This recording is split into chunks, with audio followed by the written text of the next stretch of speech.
Bienvenue chez moi. Je me suis posé la question suivante. Qu'est-ce qui nous fait le plus défaut aujourd'hui? Qu'est-ce qui nous manque cruellement et qu'on a perdu au cours de ces 50 dernières années? Et au-delà de ça, quelle est la plus grande menace à laquelle nous soyons confrontés? Est-ce réponse A, le réchauffement climatique? Réponse B, la crise économique? Réponse C, le terrorisme islamique? Ou bien réponse D, la crise sanitaire?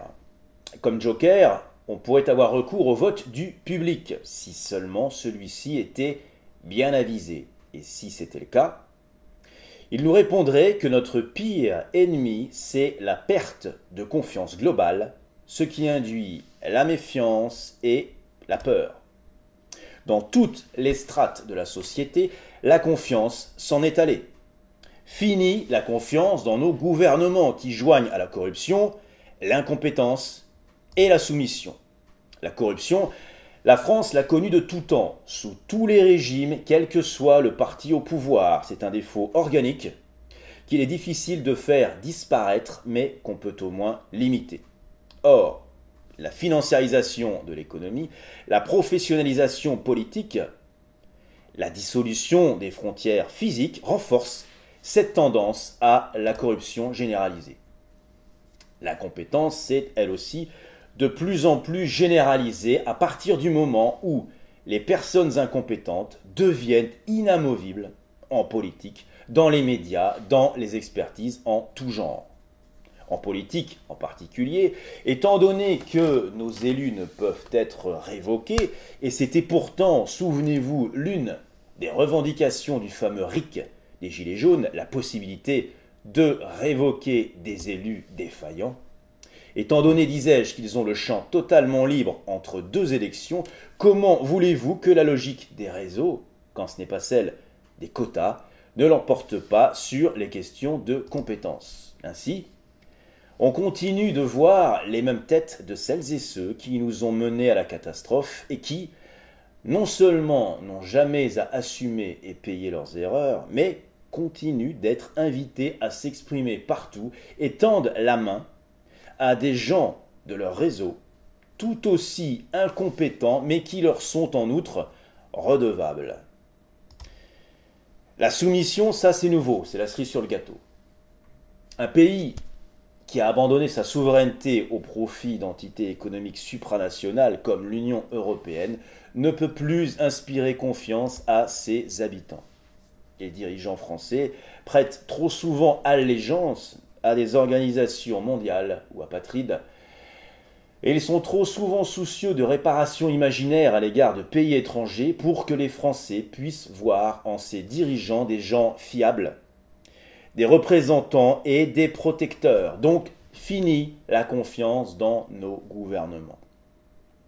Fini également la confiance dans les médias officiels qui, rappelons-le, reçoivent des subsides de l'État et se disputent la manière de relayer de simples dépêches AFP. Parmi les journalistes, c'est à celui qui ira le plus vite, en faisant le plus de fautes d'orthographe, le scoop n'attend pas, il est à ce prix-là.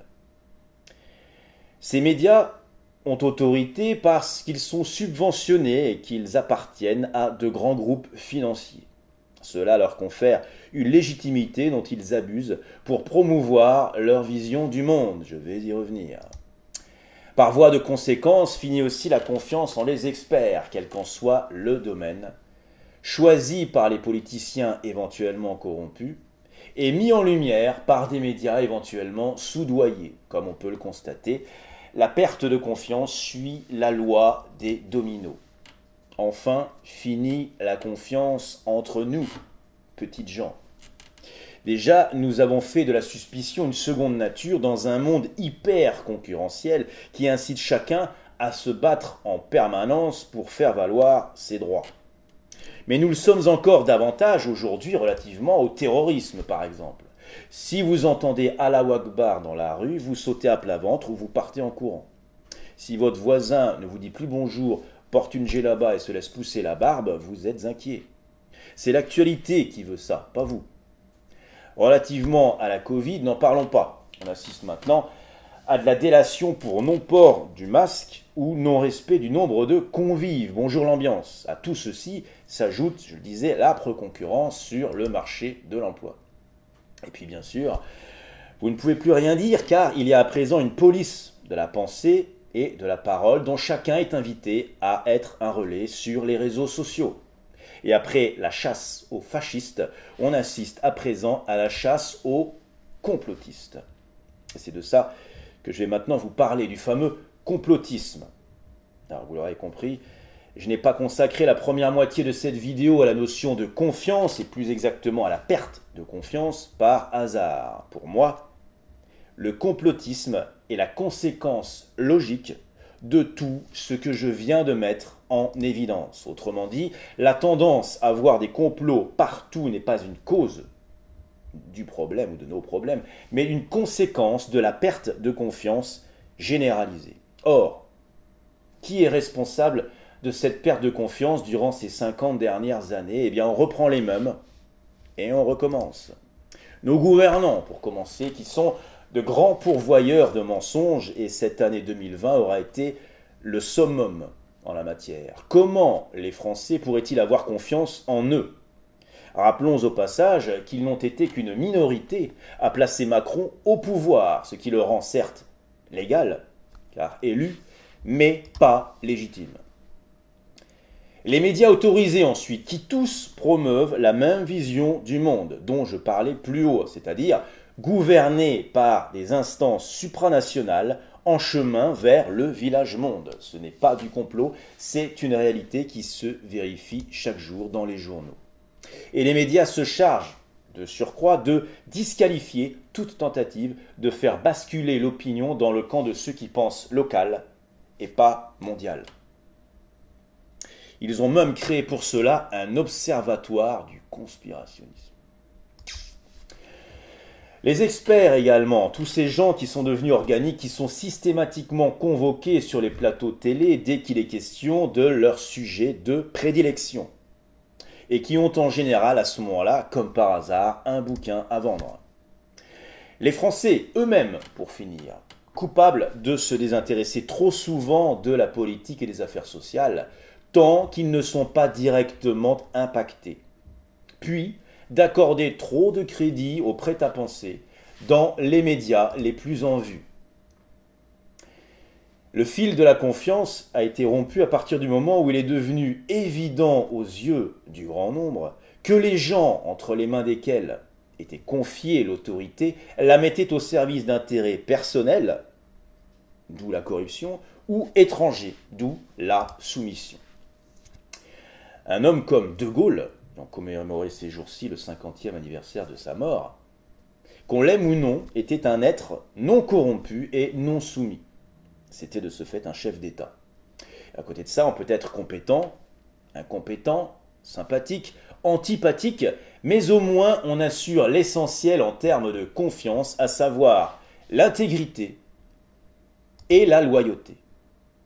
C'est sur le terreau de la défiance qu'a par la suite lentement fleuri ce que l'on appelle de manière dédaigneuse le complotisme ou le conspirationnisme, c'est-à-dire la tentative désespérée de la part des administrés d'expliquer pourquoi les élites les ont abandonnés, pour quels desseins cachés ou inavouables. Et les réseaux sociaux, le progrès technique a beaucoup fait pour cela. Ce n'est certes pas très sain, ça peut causer du tort, mais c'est une réponse à une agression préalable. Lorsqu'on vous trompe et qu'on vous cache des choses, vous êtes tenté de tout faire pour comprendre pourquoi. Alors bien entendu, certains vont en profiter pour distiller les fameuses fake news, ou pour vendre, dans des documentaires comme Hold Up, des complots clés en main. En retour, certains voudraient, au nom de valeurs qu'ils ont eux-mêmes du mal à bien définir, brider la liberté d'expression sous prétexte que ces théories flattent la bêtise ambiante. Mais si les gens sont trop stupides pour écouter certaines choses, pourquoi seraient-ils assez intelligents pour pouvoir aller voter? On se le demande. Et s'il faut vraiment faire la chasse au complotisme, commençons par celui qui a pignon sur rue, qui se nourrit de nos impôts et pas d'un financement participatif comme Hold Up. Regardez par exemple ceci. Un article de l'Obs Média dans le camp du bien sur la dénonciation du patriarcat. Il est ici question du mot humanité qui, je cite, conspire contre la féminité. Qu'est-ce que la dénonciation du patriarcat si ce n'est du complotisme? Un certain militantisme considère en effet qu'une sorte de complot séculaire a été mis en œuvre par des hommes pour brider à jamais le talent des femmes. Et ces théories sont véhiculées ostensiblement dans tous les grands médias. Malgré tout, c'est du complotisme. Ce qui ne veut pas dire que tout est faux. La plupart du temps, le complotisme s'appuie sur des faits, sur une tendance, un faisceau d'injustice, en l'occurrence, les rapports de force homme-femme. Mais le complotiste aura lui-même tendance à prêter à l'ennemi déclaré soit une mainmise qu'il n'a pas, des moyens colossaux, soit un but qu'il ne peut atteindre en douce, mais au vu et au su de tout le monde. Autre exemple, la Russie est soupçonnée d'avoir cherché à perturber les élections dans plusieurs pays. C'est pas ce que la France fait elle-même en Afrique. C'est pas ce que tous les pays du monde font quand ils en ont les moyens. Et c'est pas du complotisme ça. Si, bien sûr. Mais il émane des médias autorisés, donc le gouvernement n'y voit aucun inconvénient. Donc vous avez d'un côté le mauvais complotisme, celui des gens qui n'ont pas accès aux grands médias, ni aux organes décisionnels, et qui se renseignent et se défoulent sur les réseaux sociaux. Et puis vous avez le bon complotisme, celui des gens en vue, des décisionnaires, des financiers, des journalistes installés et des partis au pouvoir. En gros, le mauvais complotiste, il voit un truc, il gueule. Le bon complotiste, lui, il voit un truc, bon, il gueule. Mais c'est un bon complotiste.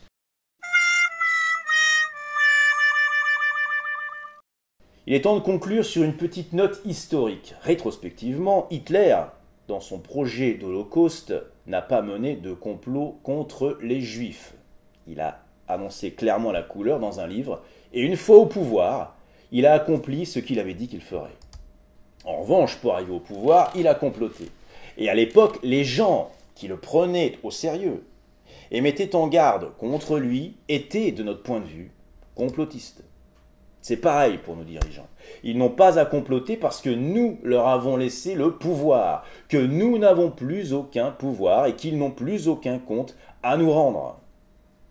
Ils peuvent donc œuvrer ouvertement pour leur projet de société en taxant de complotistes tous ceux qui ne pensent pas comme eux et qui ont un projet différent du leur. Comme le disait ce jour-ci mon ami Patrice, que je salue au passage, imaginez qu'en 2019, un type ait dit sur un plateau télé, vous allez voir, l'an prochain, nos dirigeants nous interdiront de sortir de chez nous, fermeront la plupart des commerces et nous demanderont d'apprendre à vivre avec un masque sur la figure. Eh bien, ce type-là, à l'époque, on l'aurait traité de complotiste. Ne perdez donc pas de vue que dorénavant, tout est possible. Mais, ne faites pas l'économie de votre intelligence. Et surtout un conseil, ménagez votre confiance dans des cercles d'amis fidèles, dévoués et d'esprit critique. Si le changement ne peut pas venir d'en haut, il devra venir d'en bas. Si cette vidéo vous a plu, deux petites choses. La première, n'hésitez pas à vous manifester et notamment à la partager et à vous abonner. Merci d'avance. La deuxième, c'est que mon propos s'inscrit dans une réflexion plus globale et tout aussi accessible sur la situation actuelle que vous découvrirez dans mon livre « La justice et l'ordre », dont voici la couverture, et qui est en vente à défaut de librairie sur mon propre site internet. Vous trouverez les infos nécessaires sous la vidéo. Je vous remercie de votre écoute, je vous souhaite bon courage et à plus tard.